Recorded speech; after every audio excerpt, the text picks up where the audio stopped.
What up, Eagle Talk fam? What's up, guys? We are back with a healthy conversation. Okay, this is another one of those that we just hope that the Lord keep our marriage intact afterwards. Yeah. But listen, though, for real, we know that it's almost Christmas.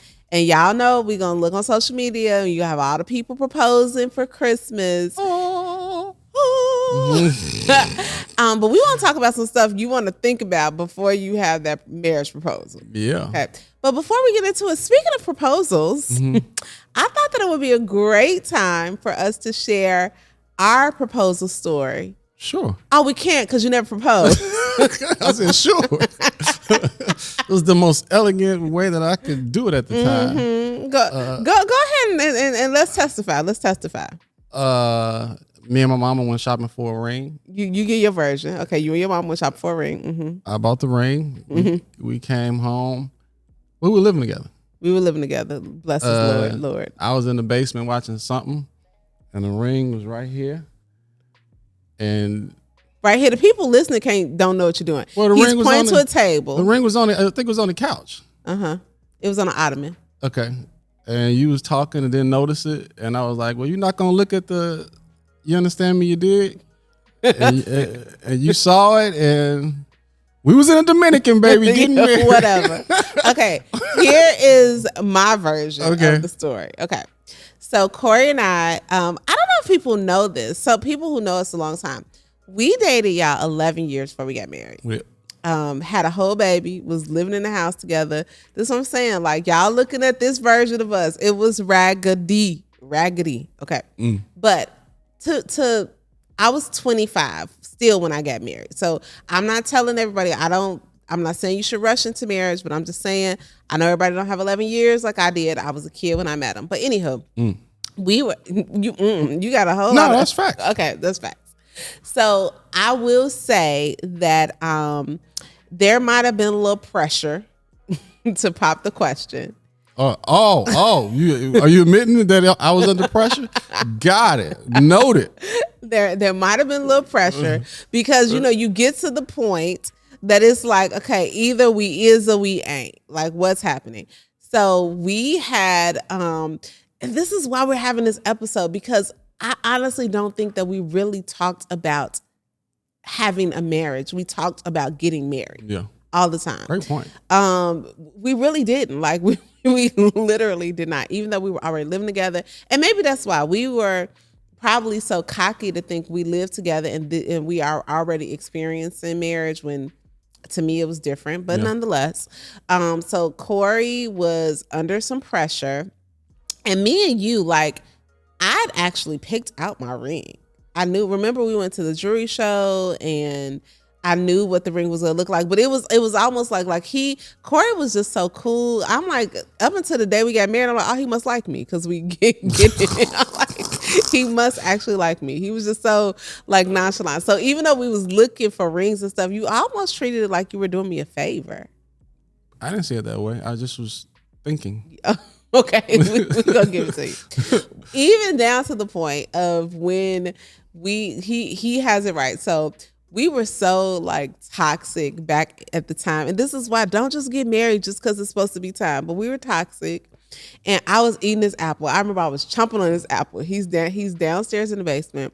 I come downstairs and like I kick my feet up on the ottoman and I'm listening. I'm chomping the apple. And he look at me and he says, could you smack any louder?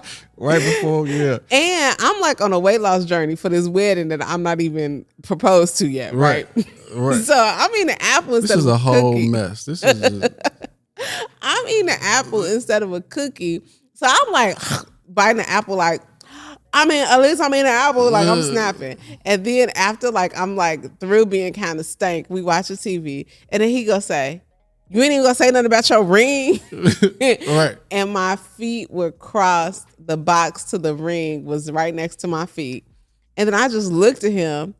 And then I took the ring out and I called my mama. I got getting married. And that was, I don't even know if I said I was getting married. I was like, I got a ring. And then we went over to my mama's house, showed her the ring, and we were in Dominican getting married. Well, yeah. So pretty much. I mean, it happened quick. So don't be us. yeah. In other words, this whole 6 minutes was about how to do it wrong. How to do it wrong. Yeah. And side note, Corey and I have agreed that he owes me a proper proposal. Yeah. I don't know. Look, it's like the Bible. I don't know the time nor the hour. I know when I'm gonna do it. Oh, you know you're gonna do it? Okay. When? When y'all want to know. That's not about to happen. But he owes me a proper proposal. But I do think that we were so callous with it because we didn't understand the way to marriage. Yeah. So I got a couple notes here. So for all of my guys that are considering proposing this Christmas or holiday season or after, yeah, we just want to talk about what marriage isn't. Okay. Right. Yeah. And the first thing is not just a wedding. You know, I know that a lot of ladies have dreamed about this wedding for a long time. But trust me, for the most part, that wedding is 24 hours or less, right? Less. And then life goes on. So just understand that, and I get it. You know, you want everybody to see you in your gown, fellas. You want to be dapper and be strolling and all that. But it's gonna be afterward. fake news real soon, right? Like nobody wants to see your wedding video 5 years later. Maybe your kids. Maybe. Yeah. You know, nobody want to see the video reel of your wedding 8 months from now. Yeah. You know, that's like true. Truly, like we put so much emphasis on the wedding day. And yes, it should be a special day. We had a very special day. But if you're only thinking about the wedding, the actual event, we not already lost. Yeah. The next thing is don't get married for short-term convenience. And what am I saying by that? You broke. You in debt. You're trying to solve some right now problems, not thinking that this is a forever relationship, right? So don't try to just go in it trying to see what you can get out of it or what you can, I guess you say, what you can solve in your life that's happening right now. That's not what marriage is. Yeah, so, I'm lonely, so I might as well, get married because I ain't getting no younger or something like that. Yeah. Or as they say, you want to pop a baby. Right? I said it. That's what I said it. He said it. Yeah. You know what I mean? And you know in the back of your mind, you know that's the goal. And the only goal. We're not saying not like kids aren't. We love our kids. Yeah. But at the end of the day, our kid, like these kids grow up fast. Yeah. And you're gonna be sitting up like literally on Thanksgiving. Even our 12-year-old was like, so what y'all doing tomorrow? We like, what and then too, here's something else that we didn't think about, right? What you're modeling for your kid. Because here's the thing. Corey was 6 at our wedding. And it's funny because I'm gonna give you the picture to put up. When you see him then, you see him now. Like he's there, right? He's in the wedding. And we were talking to him one time and he was like, because when I get married, I want my kid at the wedding. And we was like, no, like that's not serious. the goal. Corey bro. was like, like if I get married, I want my kid to be at the wedding. And we were like, what do you mean? He's like, that was one of the best experiences of my life was being at y'all's wedding. We were like, no. That wasn't what we were trying to do with that one. And again, we understand that you may enter into a relationship with the child, like we are definitely not on a high horse now saying don't do this, don't do that. But just think about this stuff. Like think about it. We are on the side now after being married 17 years. Understanding some things that almost took us out and what we have seen not only have couples separate but just disconnect. You know what I'm saying? Like we together because we trying to be the Jay-Z and Beyonce of X, Y, and Z, and it's more than like marriage has to be more than what's Instagrammable. And unfortunately what's Instagrammable is what's cool and cute and catchy, but when you really are inside of this thing and you haven't really thought through the commitment and what it is, it can be detrimental. Okay, so full transparency, was it yesterday? Well, you posted about it yesterday.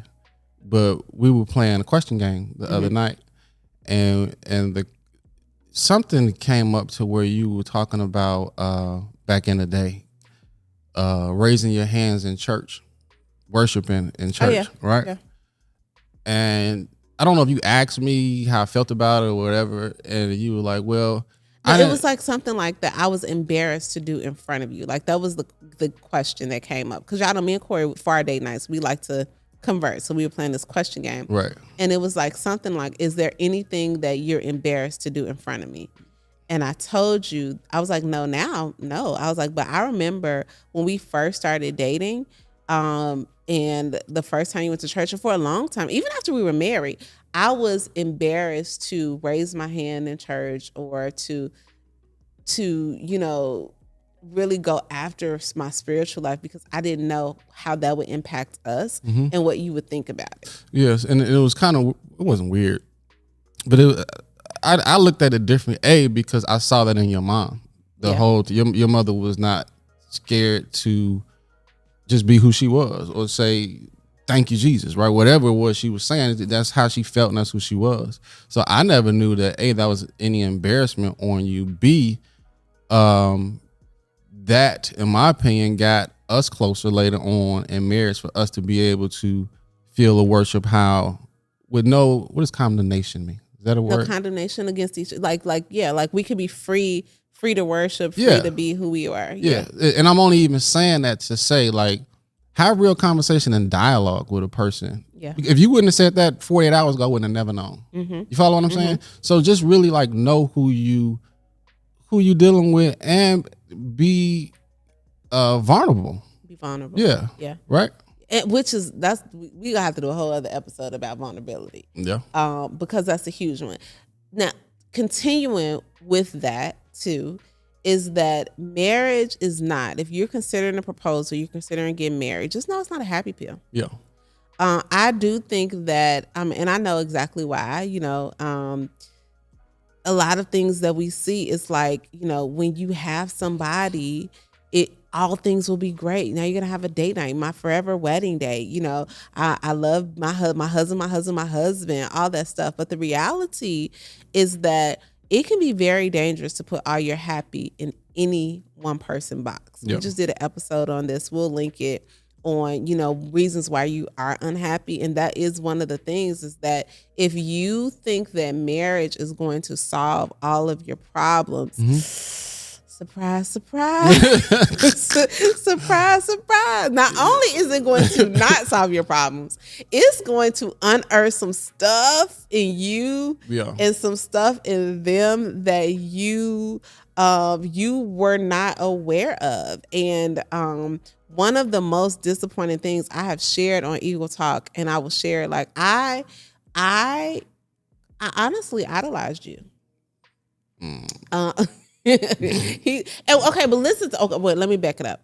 I created an idol out of our marriage. Yeah, right. That's fair. And it sounds crazy because there are some things that God gives us that are good things, but I cannot have more faith and hope in you than I have in God, because the reality is that you're going to fail me. Yeah. I'm going to fail you, right? We are human. We are going to disappoint each other.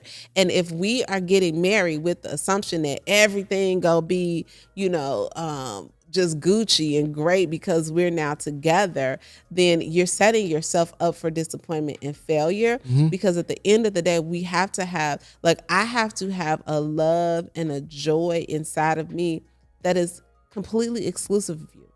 I remember, y'all, listen, Eagles, I remember this time, don't get me wrong, me and Corey had a raggedy relationship. I mean, good, but raggedy. Because we grew up together. We have been on each other since we were 15 years old, right? 15 and 17. 15 and 17. So, he was with me when, I was getting silky hair glued in. Okay? We've been together a long time. And we have been through so many seasons. And I remember there have been seasons in my life where I was thinking, if we were good, it would be good. Right. If we were on the same page, if we were being friendly to each other or more respectful, it would be good. And I'll never forget, after we moved here, we'd been living in Texas for maybe a year or two, and we were really in a good place. And not necessarily a good place financially, not all of these external things, but you and I were connecting, we were laughing, we were having a good time. Yeah, I felt so empty. And I remember once in the closet of that house that we rented, I remember sitting on the floor crying.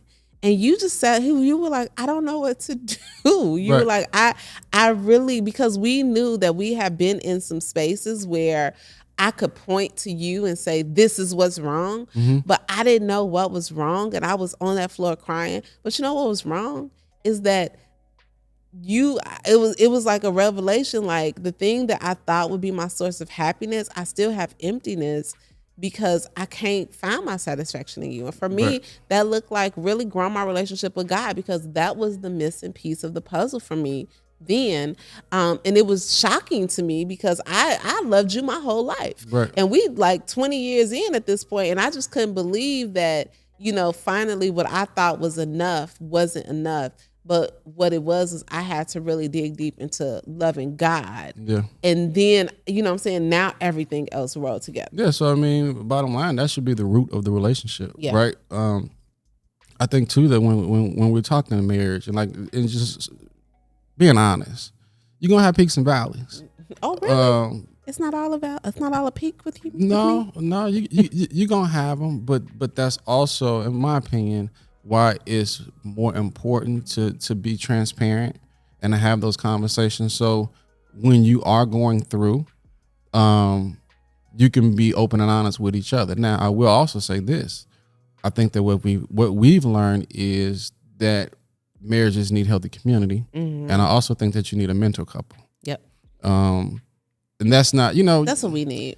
So even with me saying that, you have the people that say, well, I don't want people all in my business, right? Well, I don't necessarily agree with that. Like, you got to give me a social. No, you don't. But do you have to have a safe space to go to when stuff is just not right? Yeah. Right. In whatever area it is. It could be finances. It could be, whatever it is. I just think you need that person. You need that person. So we recently had a conversation. Yeah. A conversation where we were not seeing eye to eye. And one thing that I said to you, I was like, okay, we need to, like, you tell me, I put it on you. I said, you tell me who I can bring into this conversation with us, right? Because we need to have somebody that we can bring into the conversation. And for us, we're part of a life group. We have, 12 couples that we do life with. But that is it. Like, so what marriage is not, or when you want to propose, is not it should not be in isolation. Right? Because in isolation, that is breeding ground again for the enemy to, to really go in and wreak havoc, because you feel like you're the only one along. And let's just be honest, it's some stuff about me that I wish nobody, I want you to know. Right. But other people, we have to, in order to be fully transparent, but it has to be healthy community, you have to be willing to walk this walk and not doing life with the friend who broke up with her husband or are in a loveless relationship, right? Yeah. So they're not going to give you sound feedback, but who can you walk this walk with? Because here's what marriage is, people. It's a mirror. It is a mirror. Your spouse is going to reflect back to you all the things about you that you don't even want to admit to yourself. Now, but as your spouse, we got to be able to do that lovingly. And that's something that I think that we are learning every day.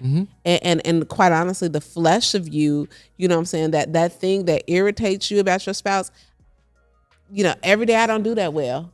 When I need to share feedback or have a hard conversation. But the more that you love and respect and honor and become friends with each other, you find ways to communicate. But you got to understand, you got to be able to you got to be willing to take that feedback. There have been times where you've said things to me about how I prioritize people, and where you feel like you fit in on that. Even if I don't agree or if I don't see it that way, I have to be willing to take that feedback, because you're the one holding up the mirror to say, okay, this is what's reflecting.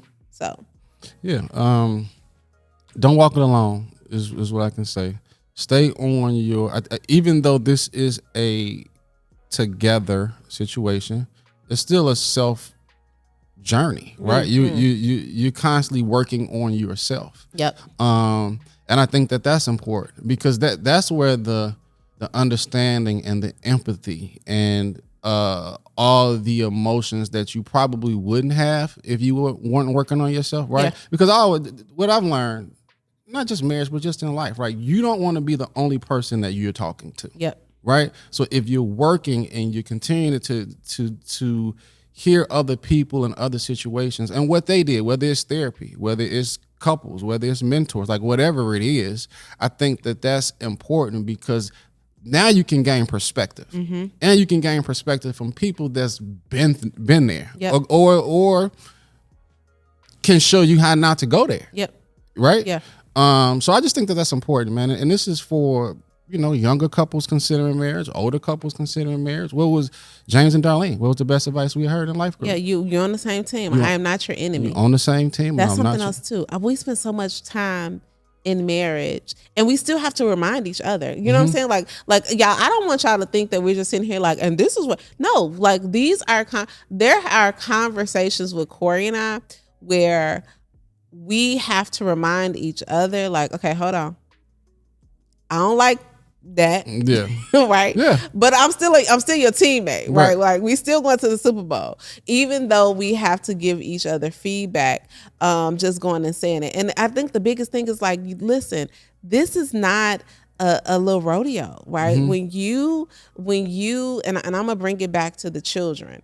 I saw something online, of course, that said, your children will either want to model their marriage after yours or different from yours. There is literally really no in between. So what are we modeling and knowing that this is for life, right? I am committed to Corey whether I'm happy. Now, does that mean we're going to be in a crappy marriage and not working on? No, because if we're not happy, if we've even just had a conversation recently about, okay, what do we need to do to get back to be more intimate with each other? You know what I'm saying? Just to have, like, we cool, you know how it is, you be cool, but then you go from being cool to feeling distant. So when you find yourself in that gray zone, okay, what do we have to do to get back there? But knowing that this is a lifelong commitment and I don't get to peace out because of X, right? And again, we live in a society where it's so easy that if something is not my truth and if it's not making me feel good and, you know what I'm saying, if they not stroking my ego and if they not, doing everything that I want them to do, then it's acceptable to keep it pushing because you didn't have the big wedding anyway. But our point is that it's we have responsibility because the way we love each other, the way you love your spouse is a model of how God loves us. Yeah, so I'm going to end on this. Never lose sight of the fact that as you age, so does the kids. So does your parents, right? We last night, how many empty nesters was in the room? Yeah. You know what I'm saying? Yeah. Like it's just, it is what it is. So just stay focused on that, which why the relationship at hand has to be the focus. Yep. Right. And again, life is not predictable. You want to do the best you can with with the cards that you're dealt. But just understand that the kids are going to continue to age. Graduations are going to come. They're going to get out the house. They're going to go to college, and then y'all gonna be left with each other. Right. Yeah. The parents may have to downsize or come live with you or right? pass away, right? Or so, you know what I'm saying, it's a lot. Yeah. Just know that this is not to be entered into lightly. Yeah. We entered into it lightly. We did. But God has been faithful. I would agree. Yeah, He's been faithful to to not only grow our marriage, but give us, He just to bless us in a place where we can even speak and be honest with other people about what it looks like. And again, a lot of times we look at someone's now, but you don't know their then. You see the glory, but you don't know the story. Yeah. So when I cannot wait. Look, we want to back it up. I can't wait to see all y'all proposals. Right. Do better than me. Whatever you do better than me. I cannot wait to see all y'all's proposals. But we just want to make sure that you're entering into this just thoughtfully and knowing that, marriage is probably the most beautiful thing I've ever been a part of. But also it's required more work, more grit, more more self-awareness than anything I've ever been a part of. Yeah. All right, guys. Thank y'all for tuning in. We hope we were able to help some folks out there. I hope it's able to help you. Look, don't revoke our wedding invitation because we It's like we ain't invited. I can't invite them. That's hilarious. No, all right, y'all. Happy holidays. We will see y'all on the next one. All right, bye, Eagle. See y'all.